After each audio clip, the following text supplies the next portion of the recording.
All right. You are listening to, welcome to the 46th episode of the Revolutionary Code, where we bring the truth about how governmental politics actually works in every facet of human existence and how that affects our people, Black people here in America, in Africa, and the diaspora. I am your host, Brother Tamani M. Wandani out of Houston, Texas.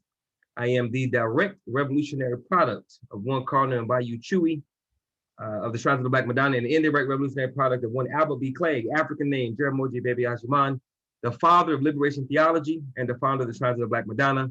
I am also the founder of the Black Gold Nation movement. My co-host, the National Director of Political Strategy and Implementation for the Black Gold Nation movement, and the chairman of LACE, Liberation Advocates for Community Empowerment, the intellectual gangster, corporate grassroots revolutionary, and master domino assassin from Shreveport, Louisiana, aka The Boot, Brother Craig B. Lee. Brother Craig, how you doing this evening? I am doing absolutely wonderful. And I want to thank everybody for joining us as we get into this very interesting topic. Excellent. I won't spend a lot of time on why we're here. In a nutshell, we're trying to get you to do something. We're not just trying to entertain and educate and or inform. We're trying to get you active. Our goal is to educate you, inform and educate you as to how this system that we exist in actually works, show you evidence of how it works, and then get you on board with the plan that will work. And coincidentally, our strategy and our plan has never been done before, which is all the more reason why we need to be a part of what we're trying to do, because we have studied those that have come before. This tonight's show topic is an excellent example of that study. And we want to make sure that those that are with us and a part of what we're trying to do understand fully and completely why we do what we do, why we believe what we believe, and why we maneuver the way that we do. So tonight's show topic, the title is The Haitian Revolution. They won the battle, but lost the war. Again, tonight's show title is The Haitian Revolution. They won the battle, but lost the war. So before we start the brief video and get into the questions and answers, I want everybody to know that tonight's show is not about disrespecting any of our brothers and sisters who were brave enough to stand up to our enemies, do what's needed to remove them from their space, their sovereign nation. Brother Craig and I, we're not trying to disrespect anybody who took a stand, who stood on their square, and shed blood in the name of freedom. What we want everyone to realize is that although they did that, there were and are larger forces at play that we all must learn from so as not to duplicate their efforts and make the same mistakes that they made, and some mistakes were most certainly made. So before we start the video about tonight's topic, I want to say why tonight's show is so important. In episode 2, this is episode 46. In episode 2 of the Revolutionary Code, we talked about 5 pseudo solutions melanated people are constantly and repeatedly pushing and promoting to other melanated people, and how all of them are a waste of time, and some of them can be even fatal. So those 5 pseudo solutions, and of course, pseudo means fake. Those 5 pseudo solutions are: number 1, separation without the usage of political power, trying to run off and build your own town or city, thinking that's going to get you away from white people. Number 2, separation by obtaining a certain classification or status that can be recognized by a larger world court to do our own thing, thinking that some paperwork is going to free you from global capitalistic white supremacy, racism. Pseudo solution number 3, focusing on only one problem to fix what's destroying the Black community. We got to do politics first. No, we got to do business. No, we need our own military. No, we got to be all on the same page spiritually. All of them are wrong because we don't have the luxury of doing one thing at a time. Pseudo solution number 4, reparations. Politically, we don't have the numbers, and even if we did, we don't have the right mindset. We just give it all back to white people by next week. And pseudo solution number 5 is religiosity, thinking Jesus is going to do it for us. And sadly, a lot of us, even in 2021, still believe that. So tonight's topic is about numbers 1 and 2 primarily. Not having political power that's undergirded by spirituality and right culture is absolutely a recipe for disaster, and it's quite unsustainable. Global capitalistic white supremacy, racism does not care about your being a sovereign nation. a real sovereign nation with land and borders and industry and military. So they sure as hell don't care about any status you think you're gonna get to obtain freedom and get away from them. And even when you are a sovereign nation, even when you do win the battle, as Brother Craig states often, the system will recalibrate to win the war. So you might win the battle, but the system is going to recalibrate to win the war. And that is exactly what happened to brothers and sisters in Haiti after their revolution. And that's what we're going to talk about tonight and why. So very, very, very important to understand and realize that every single thing we do in the show, we're trying to inform and educate our people as to exactly how this thing works, so that we're not getting caught up in something that sounds good, something that makes us feel good, that has absolutely no basis in reality. We try to keep it real as much as possible. And we don't want to just talk about that reality. We want to give you examples over and over and over again. What we do with the show is give you examples of what we're saying, so you understand why we're saying it, so you understand why we do what we do. And the Haitian Revolution, most of our people look at that act as an example of how this thing could be done. And the video that we're about to watch, the brief video, the brother even alludes to it. But is that an example of how this thing could and should be done, or is it just a piece of an example of the example? And there are other stuff to add. So we're going to watch a brief video of an interview that Sister Karen, I can't remember Sister Karen's last name, but there's a brother. They talk about the Haitian assassination of the Haitian president most recently, and she has a panel of people that she's talking to, and there's one brother in particular that I want us to hear from, because he says a lot of interesting things, and of course we want to talk about and digest all of them. So give me a quick second to share my screen, and we will watch this 4-minute clip, and then we will get into it. All right. So I am sharing my screen right now. You guys should be able to see it. Brother Craig, can you see my screen? Yep. Cool. All right, here we go. Yeah, we a bunch of family. We still have homes there, So a lot. So just like I'm not on WhatsApp anymore, but I know what she's saying. Like early, you'll get these notifications. Everybody uses WhatsApp over there. You get these notifications. I started getting the notifications early in the morning too. They were text messages and stuff like, "Yo," and I'm like, "What are people?" When you get those text messages, something is like, you get a whole bunch of these things, something bad's happening. I would say this, like going to what you said. What's happened with Haiti, given our historical significance in terms of the fight against the colonizer, is a microcosm. Like, you've seen this happen from the slaves on the plantation, when there is like, you got to break a slave, like that one is out of control, and they're like, we got to make a lesson to let all the other ones know that this kind of behavior is not accepted, right? We can't let this ideology or philosophy spread, which is what happened, right? We can't tolerate this. So yeah, physically, we were able to beat them at their own game and fight and win our independence by being as brutal as them, right? Learning to be as brutal and kick them out of the country. But they came out and elevated the game. It was like, financially, we're going to punish you for the rest, right? We're going to isolate you. We're going to make sure that you're unable to maintain any sort of, trade agreements with other nations. You won't be recognized for long periods of time, and you'll have to pay us reparations. So imagine paying the colonizer or the enslaver reparations for your own freedom, and so if you look at it throughout history, Haiti has been that kind of example that the colonizer uses. And they did this with what country was it in Africa? The same thing, that had a rebellion and kicked out all the colonizers, and then they isolated. It was like, yeah, you don't do this. That's basically what they said. You don't do this, right?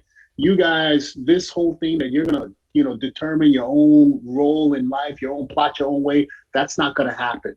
And people do not recognize the historical significance of that. In that it's not even taught in our schools. Like, as a Haitian kid growing up in New York City, I didn't learn about the Haitian Revolution, Haitian independence in school. I learned it from home.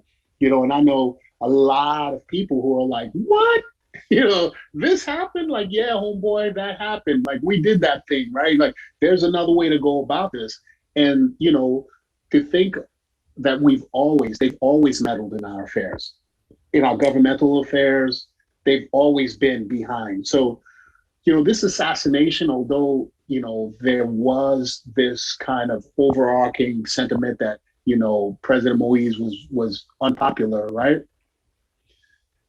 For you to think that this was like a simple operation, like, you know, you don't assassinate the president of the country just like that. The same way that they kicked Aristide out of the country way back in the day, right? They had some mercenaries that were training in the DR and came through to Haiti. You know, even here, people were saying these guys showed up and say they were DEA agents and had his guard stand down. Now imagine you're in your sovereign country and you're the president's security, and somebody would say to you, "We're U.S. DEA agents," and you would stand down. So just in like the thought that that would be something that would be okay. Like, I don't care who you are, right? And then you would go in and assassinate a president of a sovereign nation and then leave. And then there was rumors, and she probably tell you a little bit more, that these dudes were speaking Spanish, or some of these dudes may have been speaking English back and forth. That like, there's a lot of meddling going on in our country, and I think every Haitian has gotten to a point, just like, leave us alone, like, get off our backs, you know, like, let us figure our own way out, you know, like, stop meddling in our affairs, stop, like, get off of us at some point, like, give us a break. So that's my personal sentiment. I speak to a lot of my brothers and sisters, the same thing, like, we're tired, leave us alone, man. So Dr. Vade. All right, so that was the video.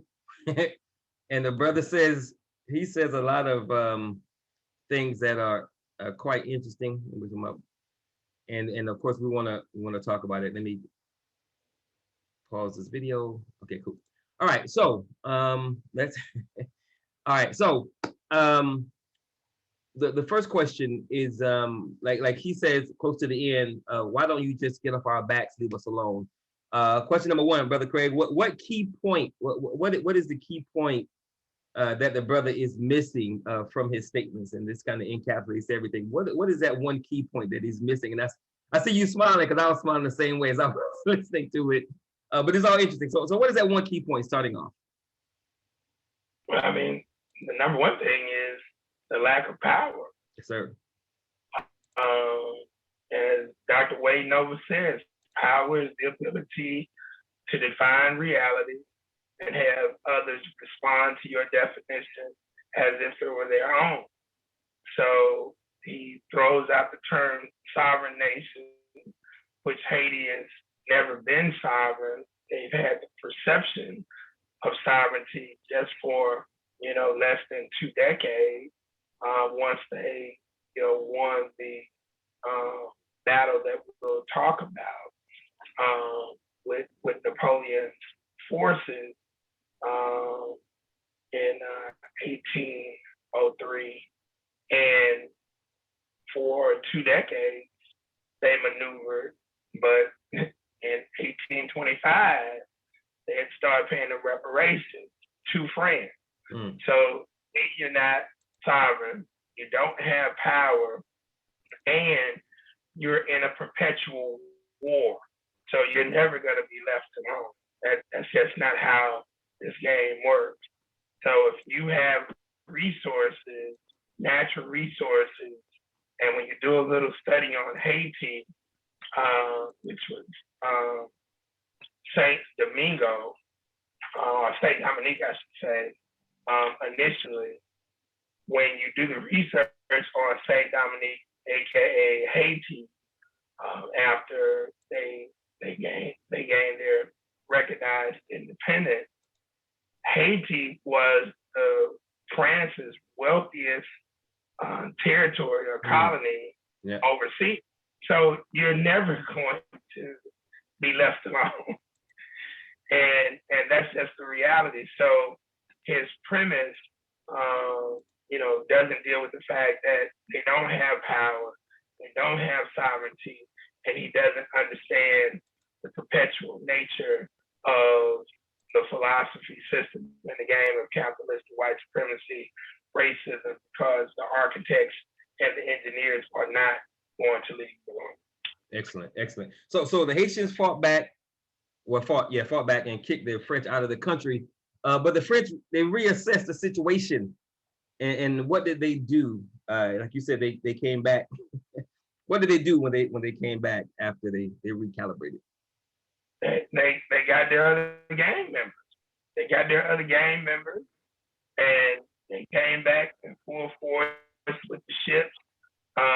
See, our people in Haiti got battle confused with war. That's right. So they win as a matter of fact, it was called the Battle of Bertieres. The Battle of Bertieres, November 18th, 1803. They won that battle. They had, and the interesting thing about doing just a little research for tonight's show, this thing went on now for 13 years. Some accounts ended in 1803. Some accounts carried over until January 1804. But, you're talking about 13 years, 13 years to the tape. And there were several insurrections, uprisings, battles that happened with the French. And then Toussaint Louverture took his forces over into what is today the Dominican Republic, and they, were able to take out the Spanish, because it's all one item, but it was separated between the French and the Spanish in terms of control. So they win the battle. The overture is captured by Napoleon's forces, taken back to France, where he died in 1803. But they lose the war because they didn't understand that white folks don't just fight one country against one. They fight the game because it's collective. That's right. And our people just didn't understand the game. So they are to be applauded for their bravery and willingness to stand up and fight against, as they say, colonizers, enslavers, oppressors, or whatever you want to give the name for them. But they didn't understand that they would never be a sovereign country, regardless of the perception.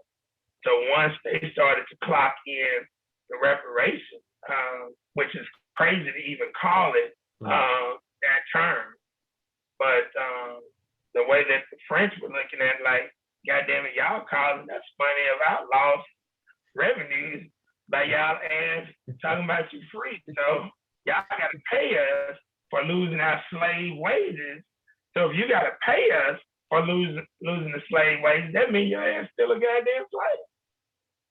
All right. And look, this report that I'm looking at from Forbes magazine, this is, what year this is?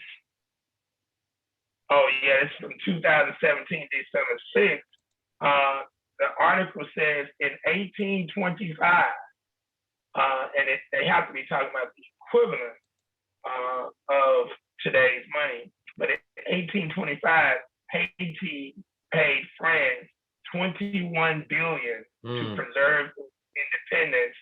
Time for France to pay it back. They weren't paying, and that's what they didn't get. They weren't paying to preserve independence. They were paying their pimp, and they didn't understand that. You weren't going to be free. You're never going to be free. So you make a very strong point in that the answer to the question, they went to get their other gang members and they came back. So what could Haiti have done, if anything,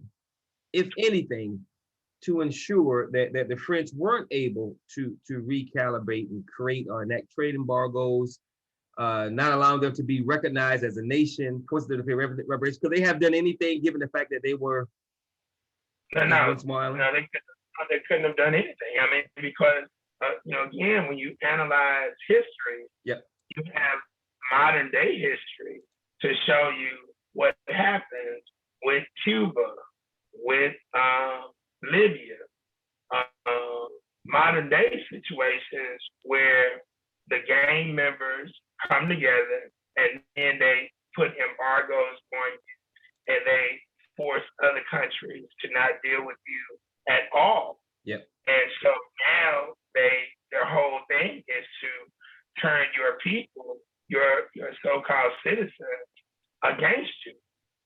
And so because if they can starve you out, you know, that's basically now their agenda. They don't play fair. Right. This is a potential war. So you're not going to be left alone. You see what I'm saying? Yeah. And our people need to finally understand that about these Caucasians. They are not going to leave you alone. You're not going to run from them in Africa. You're not going to run from them in the goddamn Caribbean. You're not going to run from them, okay? That's just the reality of the situation. So you got to now start to deal with the situation more intelligently, more realistically, more wise. Excellent. And the brother makes another statement when talking about the Haitian Revolution and what other people don't know about that act. He said, yeah, homeboy, that happened. We did that thing. There's another way of going about this, alluding to armed revolution or rebellion. So is this the right way to go about empowerment and freedom? Yeah. So example, let me just have within the example that tells you. So think about it. They take up arms, you know, whatever the hell spears, goddamn tree trunks, whatever the hell they had, whoops man, get some, you know, take some guns, steal some ammo. Okay, so they're successful. Now, from what I read, there were 500,000 of our ancestors who had been enslaved during that time, and the other three groups of entities who were on the island, which you had the white, you had a group called the Petit Blancs. Those entities represented, you know, about 40-something, 60-something thousand entities, right? So they lost 20-something thousand in the revolution that took place, because there were several revolutionary fights, but there were over 100,000 casualties on our ancestral side, right? So, but they won the battle. So if they really believe in going to war, you know, being about that, you know, I'm gonna die type life, why would they be paying reparations? Exactly. So we know it's not the blueprint. So is any part of that a phase of the blueprint or a part of the blueprint? Because it can't be the blueprint. No, well, it's not the blueprint. You have to be willing to defend yourself. That's right. You have to be willing to defend yourself when it's just the you know, self-defense has to be a part of your overall deal, but you're not going to take up arms in this overall struggle. And the white folks have to put down any resistance like that, because they are the world's actual minority. So the majority of the population who are melanated, and you know, the supreme looks like us, and then you got red, brown, yellow. If these melanated, the vast majority of the grassroots figured out how to mobilize and organize, the gig would be up. Right. So you gotta squash quick any type of deal like that, because you start giving people the thought like they could be like goddamn Jordan or LeBron. Yeah, we can do the same damn thing. Right. And they can't have that. So, you know, therein lies the clever nature of how they use counterintelligence, infiltration, spies, the whole nine, in order to sometimes finesse a situation so they don't have to just straight up bang your head. Right. Okay, cool. And the brother also says, following that previous statement, he said they've always done this. They've always meddled in our affairs. in our governmental affairs, they've always been behind something. So you and I know that every major thing that's happened to our people, regardless of where it is on the planet, none of these things would happen if it were not for a melanated hand opening the door, so to speak. So our people that look like us make it possible for white people to do what they do. So Yeah. so from that one statement, quickly reiterate the importance from that one statement, the importance of knowing about the 6 factions of African descendants, because we're not all the same. Yeah. So if you don't know that skin pigmentation, phenotype is not a qualifier to unite, if you don't understand that, you're never going to win. You're never going to advance yourself in this game. Yeah. And so, again, of those 6 factions, there are only 2 that are Black of those 6 factions of African descendants, and that's the grassroots melanated Blacks and the hybrid melanated Blacks. And those are the only 2 groups, factions that are fighting for the liberation, empowerment, and advancement of our people. The melanated bourgeoisie Negro, the melanated pseudo-bourgeoisie Negro, the melanated grassroots Negro, and definitely not melanated savage Negro. None of them are fighting for those 3 things. And therefore, if you don't understand that, and you now start to try to unify with the bougie, this is how you go back to Gabriel Presser, Denmark Vesey, Nat Turner. You go telling everybody, just because we look alike, hey man, we about to take out they white ass tonight. It's going down. It's going down on Friday. When you hear the bell ring 12 times, come on and let's get it. And then you damn bell ring 12 times and the Klan shows up. You're the only one. Yeah. Because Yes, there was a concept that the white folks created called meritorious manumission. Uh-huh. And meritorious manumission is a political philosophy, a public policy where the white folks say, hey, if you hear about any ruckus, little John, you tell us, and we're gonna give you some time off your slavery, or we'll give you some more goddamn cornbread, or we'll give you a better shack so you can stay. And John like, shit, I'm tired of sleeping on that dirt floor. Master promised us, such and such. We heard, hey, look, man, don't say that I said it, but I heard Gabriel Preston is supposed to be coming for y'all tonight. Meritorious manumission is real. Yeah. And so that carries over and carries on to this day. So if you don't know that that's how the majority of the bourgeoisie, all of the damn pseudo-bourgeoisie, yep. Some of the melanated grassroots Negroes roll that way as well, not all of them, but a percentage of them. And you already know them damn savages, they'll snitch on their own partners, so they'll snitch on the move. That's right. All right, and the brother goes on to talk about how other Haitian presidents, and he earlier spoke about how other African nations and their heads of states were assassinated. So explain to us the folly and the danger of believing that your sovereign status is going to save you from the reach of white people. I mean, that's proof positive right there. Yeah, I saw a video where it's about 20 of them been taken out over the past 2 years.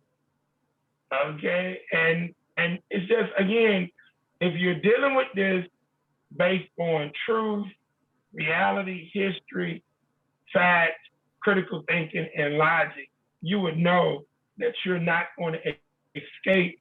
You're not going to declare yourself sovereign. You're not going to pretend.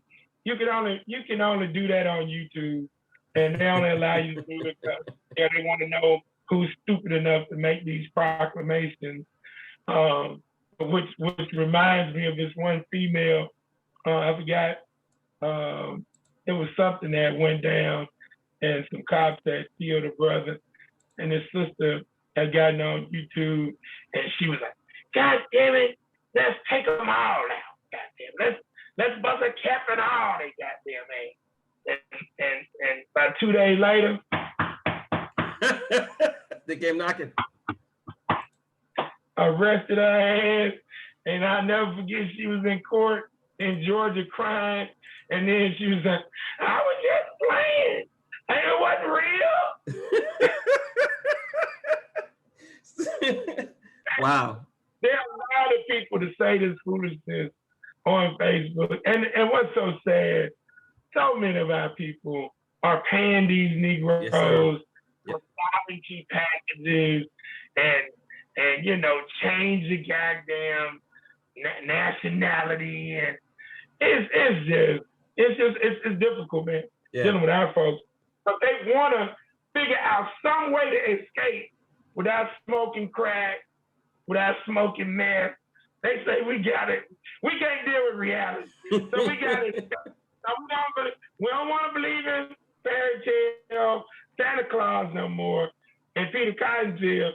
We want to believe in fairy tale sovereignty because these guys make it seem like it's legit, but it ain't. It's not. And on one hand, I kind of feel bad for people who believe that because they're trying to find a way out of the matrix. So I kind of feel bad for them. But on the other hand, if you just know a little bit about history, I mean, if you just research the CIA, that's what they do. They destabilize governments.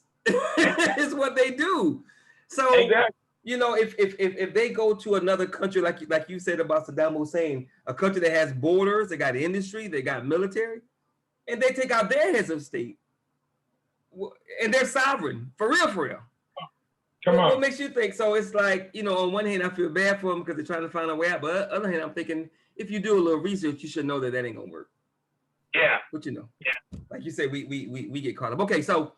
If you missed the beginning of the show, you're listening to the Revolutionary Code, where we bring the truth about how governmental politics, I'll just say geopolitical politics, actually works in every facet of human existence and how that affects our people here in America and around the world. Tonight's show is our 46th episode and is titled The Haitian Revolution. They won the battle, but lost the war. My name is Tamani M. Wandani. I am the founder of the Black Gold Nation Movement.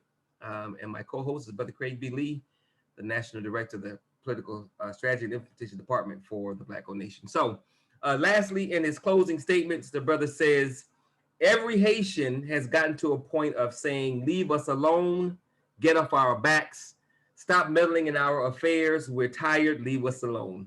So Brother Craig, what do you call this way of thinking, begging your oppressor and former colonizer? And I'm not even sure we can say former. Begging your oppressor and colonizer to leave you alone. What is that way of thinking called? And does it work? Punkish, retarded. I mean, that's just like you're in school and the bully is whooping your ass every day, taking your goddamn lunch money. And then would you just leave me alone? Would you just please leave us? Hell no. The bully's job is to bully. Yeah. Your job is to figure out a way to whoop the bully's ass. Get them off their back. That's right. Get them up off you. Money. And you're not going to beg and pray the bully to stop. I mean, it's just not going to happen. And I would tell the story when I was in the 4th grade and I had to transfer elementary schools, and the bully at Central Elementary here in Shreveport was a guy named Darnell Winter. He was in the 4th grade. He had 6th graders scared of him. And hell, I could fight, but, this dude is like said to be a insane person. Okay. And our teacher was not in the class this particular day, and we had a substitute. And I kind of brushed up against his locker or something, but he came behind me before the class let out, and he whispered in my ear, "I'm gonna whoop your ass." And and so I lived in the hood, but they lived in the project. Mm-hmm. So it was like a different part of the hood. Yeah. Right? Yeah. So once the bell rung, I was still up talking to the damn substitute. She know I was stalling, and because they didn't want to go outside that damn door because he had sixth graders scared of him. And man, that lady said, I'll never forget. She said, "Go whoop his ass." All right. And I went outside, man. They had got the whole. It was like that's right. Darnell about to whoop the new boy ass. About to whoop his ass. And all I remember, man, the creator was just throwing my hands. and because I know I'm like, I don't even know how I hit him with so many times, but it shocked him. And I remember him taking a person's pencil, because they say it was crazy, and he stabbed. And so I took off running down the stairs, and just so happened, a white teacher caught him. And so I went outside, and I walked around, I was bleeding, and the word was getting out. Ooh, that's the boy that whooped Darnell ass. You muted. You muted. And so I come to the office, and the principal, Miss Marty Alexander, I say, my hand is bleeding. I got lead in it. I've been stabbed. And she says, "Craig Lee, you're the boy that beat up Darnell. Come on in." And that's how I got my get up this project. And my point is, I didn't hope that Darnell stopped messing with me. That's right. I didn't trust for Darnell to stop messing with me. I whooped Darnell's ass. And even if you don't whoop the bully's ass, you gotta be willing to fight. That's right. Period. That's right. Because if you ain't willing to fight, ain't nothing gonna get done. And so from that standpoint, we have to now fight on a whole different level, because this is spiritual culture warfare, not physical warfare. This is intellectual warfare, not physical warfare. And our people are still in this goddamn Stone Age mindset about physical warfare. And anybody talking to me about physical warfare against white folks, I don't even want to talk to them, because there's a movie that you can watch called Eye in the Sky.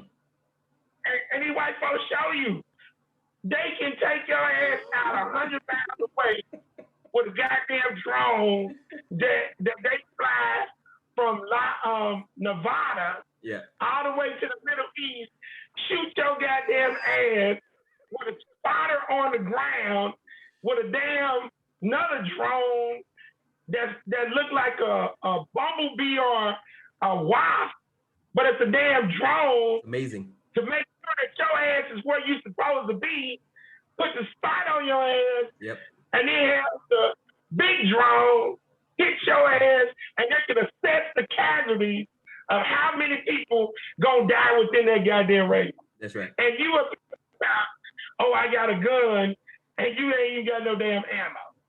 So I mean, this is foolishness, man. This is foolish. So how you wanna engage? And you already know I sent you a video today. That's right. Of the fuck ass goddamn grandmaster, fuck ass.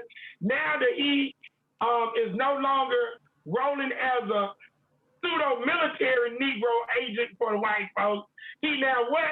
A goddamn priest. He about to be. That's right. That's right. It's crazy. It's crazy. Okay.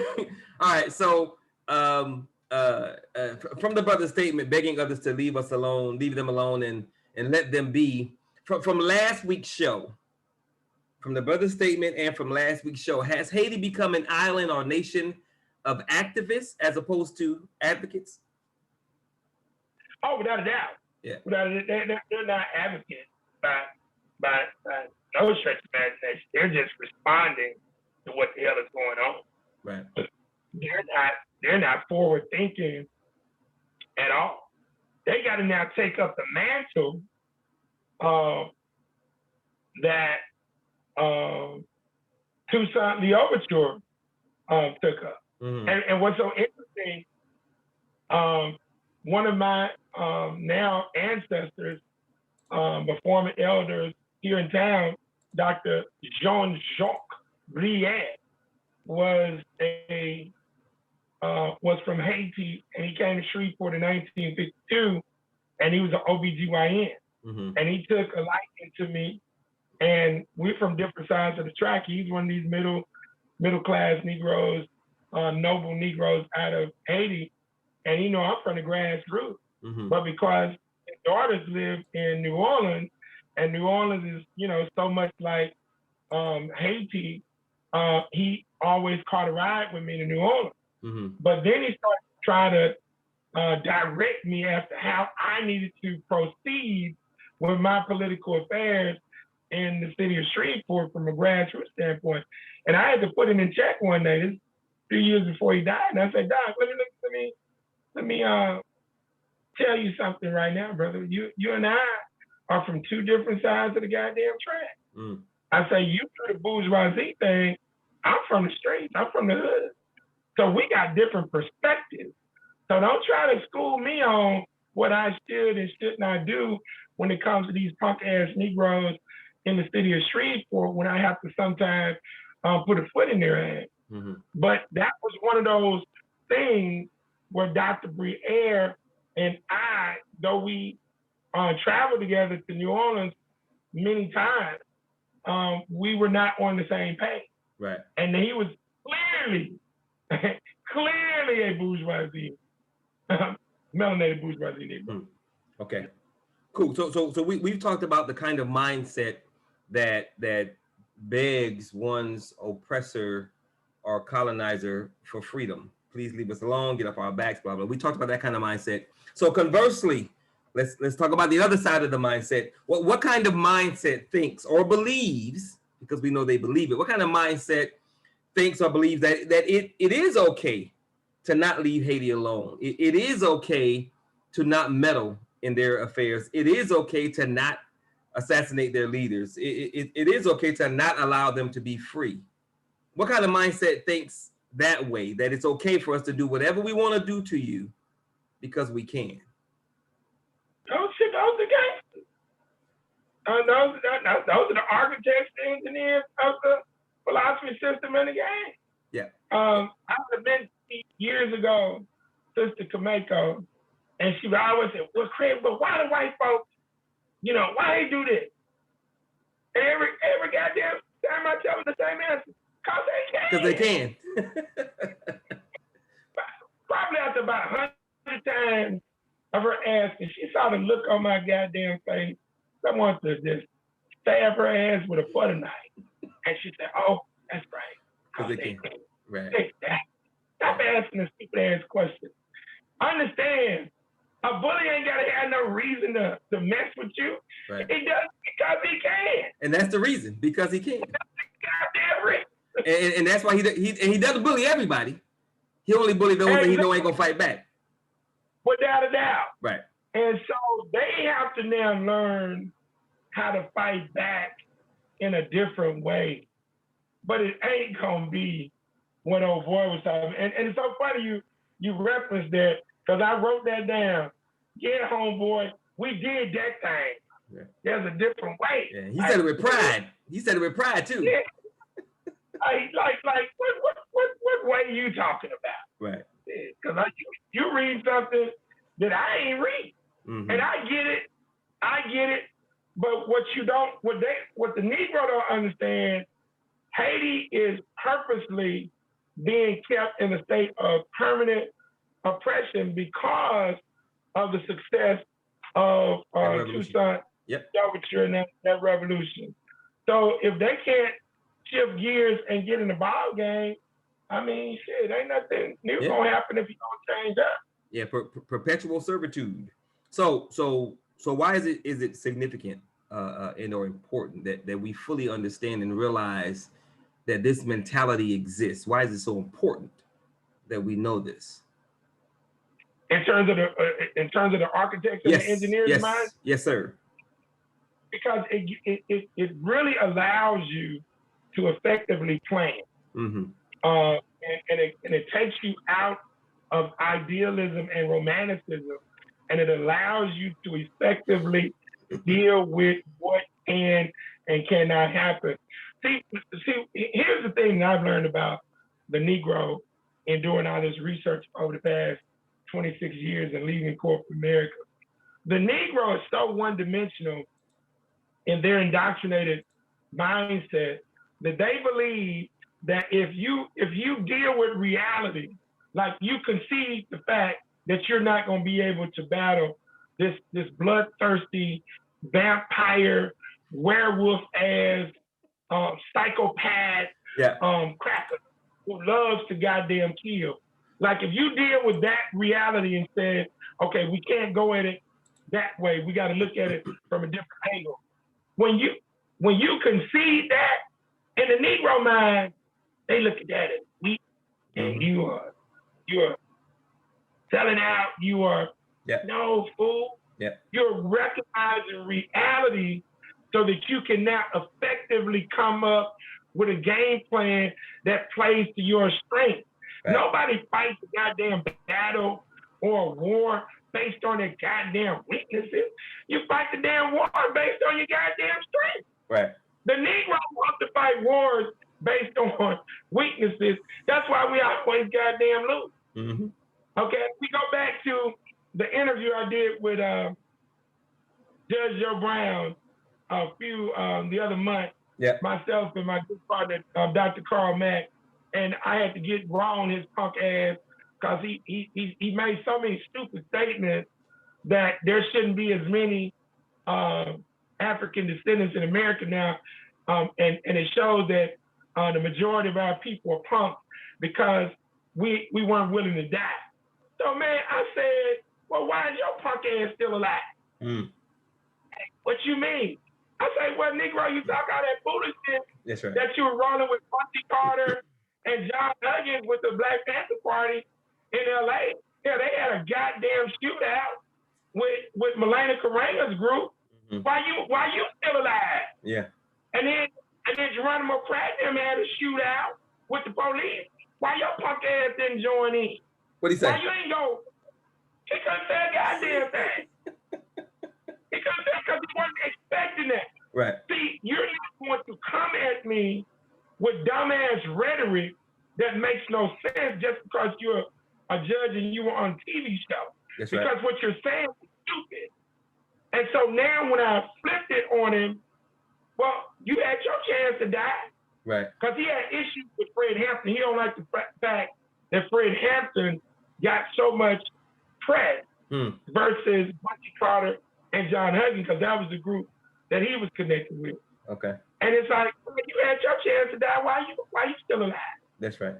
That's right. But so everything with the Negro is if you deal with reality and that reality doesn't bode well in your favor, it's like, oh, man, you selling out. You don't believe. No, nigga, I'm trying to deal with where we can be successful, not where we're going to automatically lose. Right. You're not going in the paint on these white folks with no goddamn guns when they can shoot your ass down with drones. Yep. They can look at, let's say if you behind a goddamn wall. They got technology to look behind the wall and shoot your punk ass while you think you hide. I mean, why would you even want to hey, like that? Man, I've been out of the military for over 20 years, and even then we had infrared that could go through. I could see through walls. And I'm talking about thick walls. So anyway, all right. So let's wrap this thing up. So what is, given the answer to the previous question, the engineers and architects, their mentality, what is plutocracy? Plutocracy is the upper echelon of individuals who set all of the agenda that the world is going to follow. They are the architects, the engineers. They're the policy makers of the game that they play and the game that we follow. They are the individuals that, as Michael Douglas said in the movie Wall Street, we're the goddamn ones that tell you how much the paperclip gonna cost. That's right. We're the ones that pull the rabbit out of their hat while you say, how did they do? And as he was telling Charlie Sheen, playing the role of Bud, he said, you're not naive enough to believe that we live in a democracy now, are you? That's right. That's one of my favorite movies. Picture that's painted for $60,000. Today it's worth $600,000. He said the perception has become reality. That's right.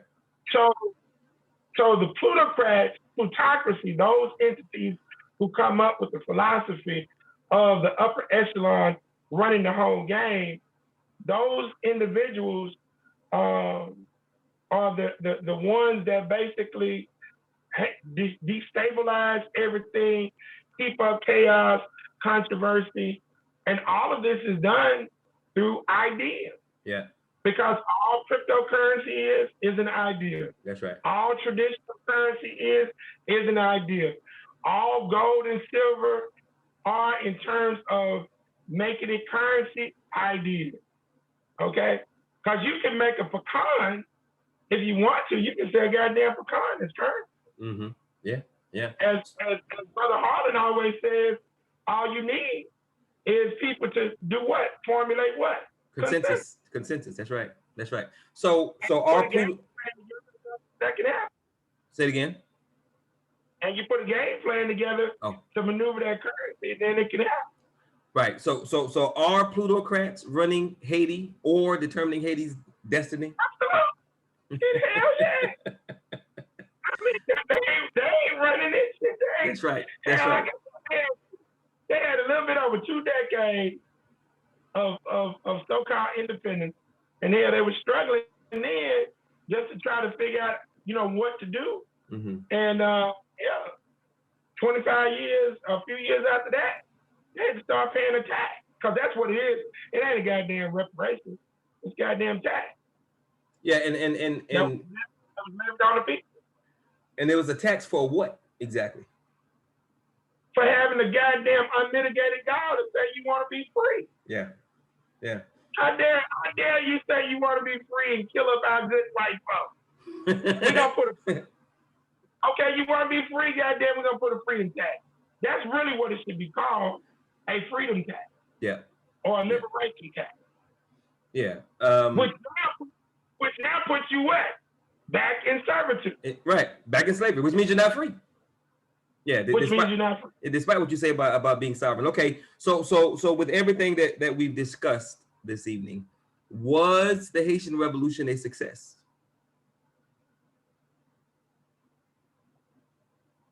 From what angle? From the one that matters. From a feel-good standpoint. From a feel-good standpoint, yes. From a reality, from a truthful, from a historical standpoint, the answer is no.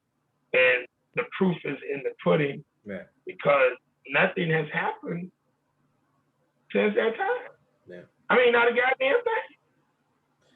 I mean, they broke his head, and they're going to stay broke because the white folks can come there, and they can come to the flip side of the island in the Dominican Republic, and they can scoop up gorgeous sisters and, impregnate them. And you got to understand, man, the diabolical nature of keeping melanated people in abject goddamn poverty. Yes, sir.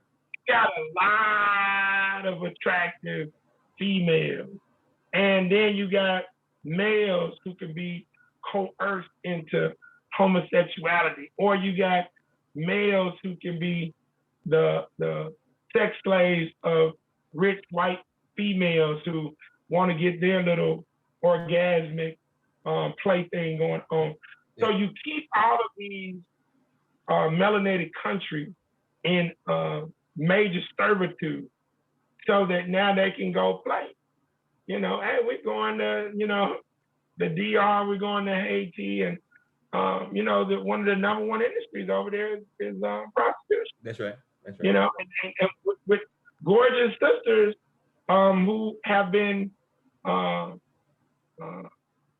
know, created into so-called mulattoes and octoroons and whatnot, because one of the biggest things that you do when you lose war, when the males are gone, the females are raped.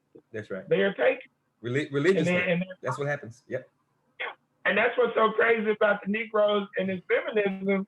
Like, oh, you can't defeat no damn male. I mean, okay, every now and then you might have a big ass chick who might be able to beat, you know, a little dude or whatever. Right. But, you know, straight up hand to hand, 99.999% of the time, it's never gonna happen. You know, so the white male is not afraid of the melanated Negro female, the melanated Black female, because through physical dominance, you can be totally defeated. They are afraid of the melanated Black male man elevating and learning how to maneuver strategically and tactically in this game. Yeah. So yeah, well, I mean, feel good Haiti Revolution. Yeah, realistically, historically, truthfully, obviously. Yeah. All right. So last question before we get to the final. If Toussaint Louverture, if he was blessed to completely have and understand the 6 pillars of empowerment, how would that have changed everything? I don't know if it would have. He did what he was supposed to do. Yeah. See, he did what he was supposed to do. The next phase has never happened. Right. He did what he was supposed to do. His partner, Jean-Jacques Dessalines.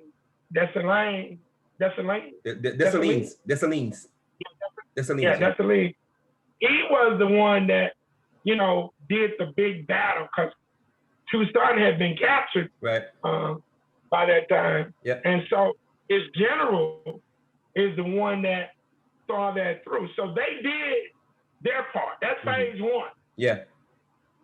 Like our ancestors here, they did their goddamn part during Civil rights. Jim Crow. Yeah. During civil rights and the creation of all the townships. Okay, right. You know, during Reconstruction, they did their damn due. Sure. Okay. Our punk ass ain't did handle our business. Mm-hmm. So it's up to us. So I don't think there's anything else, regardless of the 6 pillars of empowerment. I don't think that there's anything else that he would have been able to do, because they were going to be isolated from standing up any guy. Right. And I don't know if they didn't take time to answer the question of what happens next. Because if you don't have relationships with people that are willing to help you be self-sufficient, be independent, be sovereign, you're going to get surrounded. And that's what our people don't get. Yeah. Even if you're sovereign, your punk ass still need relationships. That's right. You're still in the world. Yep. Okay. You can't be by your goddamn self. Yeah. You can't be by yourself. And that was what you just said. I know for fact they didn't factor that in. Yeah. Yeah. They didn't sure. factor that in at all. And therein lies the difficulty. And so now that carries over today. So of course their 58th president, Moise, however you pronounce his name, he was taken out early July. And this is where it's at. Yep. Because the United States plays the role of puppet master. And all you gotta do is look at the first Jason Bourne movie. Mm-hmm. That was the first Jason Bourne movie. Remember the African president? That's right, on the boat. Yeah, that's right. Yeah. and Jason Bourne was gonna kill him, but he found some spiritual enlightenment, and the dude shot him. But since Jason Bourne couldn't finish the job, what ends up happening? The damn president talking all that cash shit. He's going downstairs in his home, and they take his punk ass out. Yeah. Tell you in the movie what they gonna do. Yeah. And that's why it's so important, like you were saying last week, that we study the film, that we understand who the quarterback is, the skill positions, the offensive line. You got to study the film to understand how to get through the line so you can get to the quarterback. So, and you know, thinking about this, there's another movie I'm gonna recommend at some point we watch, and it's a movie that Sean Penn is in. I forget the name of it. I'll think about it as we get ready for the review on Saturday. But they're playing the role of security protectors for the medical workers over in the African countries. okay. That's their role. Yeah. That's a cover. But they're really mercenaries. That's their cover. Yeah. They're really mercenaries, and they were sent there to kill the goddamn president. And then and that's how it works. yeah, that's how it works. Yeah. And that's a hell of a movie. And so, like I say, Stokely, Carmichael? no, not Stokely Carmichael. Oh. Steve Copeland. Steve Copeland, okay. Steve Copeland, the human encyclopedia, before he died, he said, study their movies, read their books. He said they're so arrogant. They gotta tell you what they did because, you know, they can't keep it to themselves. Yeah. And they put it in an epic movie. And this particular movie and the Bourne series, they're letting you know how they really maneuver. So how people really would believe that they can just take up a few little guns and go into battle with some that are just straight up sadistic on your ass. The problem is that we believe that those movies are just movies. We don't believe what you just said as far as they are really telling on themselves. We believe it's just entertainment, man. That's just a movie. Now understanding that you can learn a lot from watching a movie and discussing it. All right. Art imitates what? Life. Okay. Last question. We were doing good. We're almost exactly on time. We're over a little bit, but all right. You get to give everybody one takeaway from tonight's show. If you could only give them one thing to take away from tonight's show that they will have with them for the rest of their lives, what would that one thing be? Stop dealing in fantasy, idealism, and start to embrace truth, reality, and so that you can effectively plan to maneuver in this world. That's the. I don't give a damn what it is. Yeah. Dr. Jones has a reality planning session about finance, and you got to be real about how you run business. You got to be real about how you run your life. You got to be real about these things so that you can effectively plan. You can't plan from a position of idealism, romanticism, fictionalism. You can't. Right. You're not going to be successful in life. And so that would be the one takeaway that I would give people, to deal with truth and reality versus fictionalism, idealism, and romanticism. Got it. Cool. All right. Well, before we get to closing remarks, does anybody have a question or comment for Brother Craig before we close this thing out this evening? Any questions or comments going once? Questions or comments going twice? All right, Brother Craig, closing remarks. I want people to go do a Google search for the term sovereignty.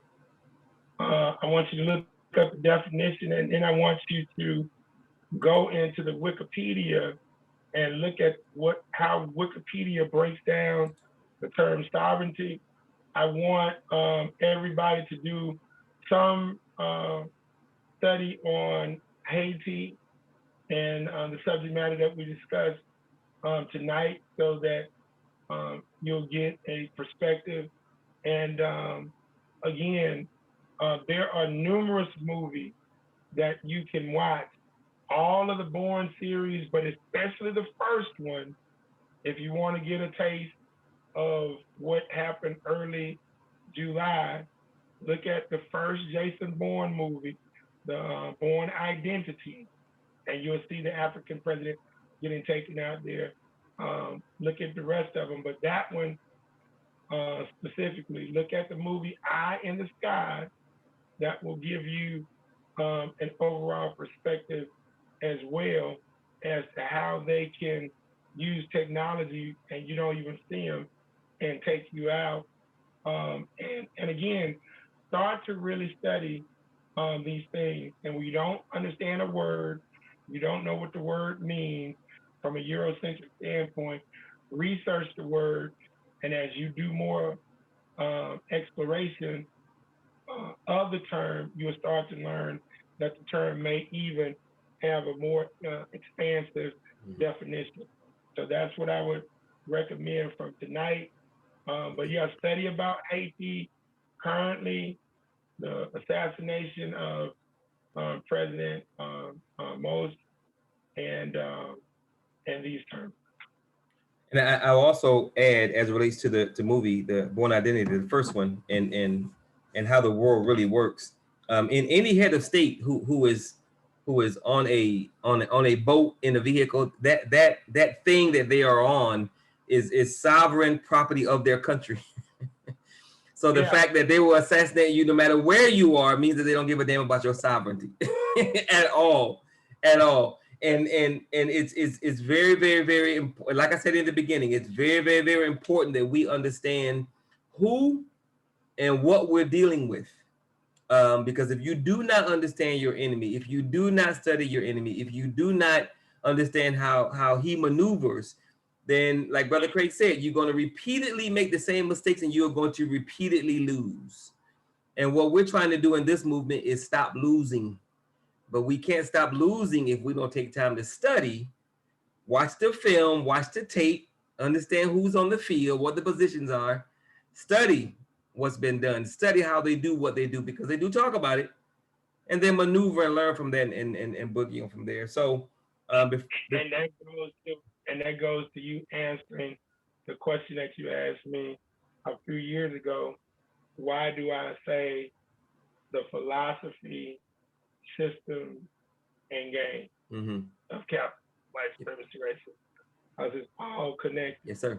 The philosophy sets up the system. Inside of the system, there's a game that is run by the philosophy, and it's the preservation of white supremacy and the structure to maintain a structure against melanated people worldwide. And it's frustrating, to say the least. All right, so with that, as Brother Craig alluded to, I do want to invite all of you guys to be a part of our movie review. We're getting that restarted every other Saturday, starting this Saturday. We're reviewing the movie, The Vernon John Story. If you haven't seen it, I encourage you to find out where you can watch it, because it is an older movie. And join us 9 o'clock Central, 10 o'clock Eastern, 7 o'clock Pacific, and be a part of that. Because again, the Revolutionary Code, we're talking about the political apparatus in the world and how it works and how it functions. And in the movies, we talk about specific aspects of all of that. And trust me, you can learn a lot from watching a movie, especially if you watch it from the right perspective. So with that, thank you guys for being a part of the show. I sincerely appreciate it. Thank you for taking time out to be here. Share this with 5, 6, 7, 8 melanated Black people, so we can get more people to be a part of the show. And hopefully we'll see you guys this Saturday via Zoom and or on Facebook. So with that, always remember 2 things. No one can do everything, but if everyone does something, everything will get done. And absolutely, always, always, always remember that nothing is more sacred than the liberation, empowerment, salvation, and freedom of Black people. So with that, you guys have a wonderful evening. God bless. And y'all take care. Peace.